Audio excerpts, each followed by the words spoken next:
кога велам во одлична кондиција. Христијан Мицковски е новиот генерален директор на ЕЛЕМ. Тој е професор на Машинскиот факултет и советник за енергетика на председателот на владата. Од Електрани информираат дека под раководство на досегашниот директор Дејан Бошковски беа реализирани значајни инвестициски зафати.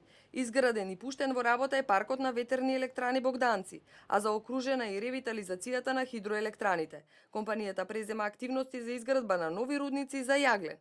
Се истражуваат резервите на јаглен во Делчевско, Пехчевско и Преспанско. Овие активности во наредниот период ќе представуваат платформа за отварање рудници за јаглен и за можна изградба на нова термоелектрана во источниот дел на Македонија, стои во соопштението од ЕЛЕМ.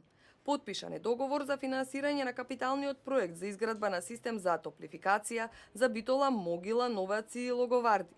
Доколку работите на терен течат според предвидената динамика, се очекува до грејната сезона 2018-2019 да се добијат првите корисници на топлинска енергија во Битола, додаваат од компанијата. На новиот избор на Мицковски реагираа од СДСМ. Оттаму велат дека новоименуваниот директор е уште еден промашен опит на Груевски да ги покрие промашените проекти на кои што работеше ЕЛЕМ изминативе години, директно по негова нарачка. ЕЛЕМ под водство на неспособните кадри на Груевски не направи ниту една сериозна инвестиција во енергетските капацитети. Државната компанија со милиони евра пари на граѓаните гради рајски градини.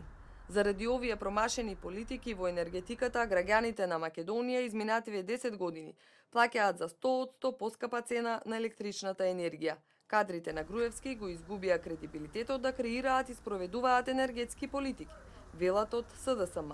Од Електрани пак реагираа на обвинувањата од СДСМ. Оттаму наведуваат дека Мицковски е доктор од областа на машинството, универзитетски професор, автор на преку 100 научни трудови и добитник на повеќе меѓународни награди и признанија за иновации. Од тука ЕЛЕМ може само да има придобивки од неговиот стручен, професионален и меѓународно признат капацитет.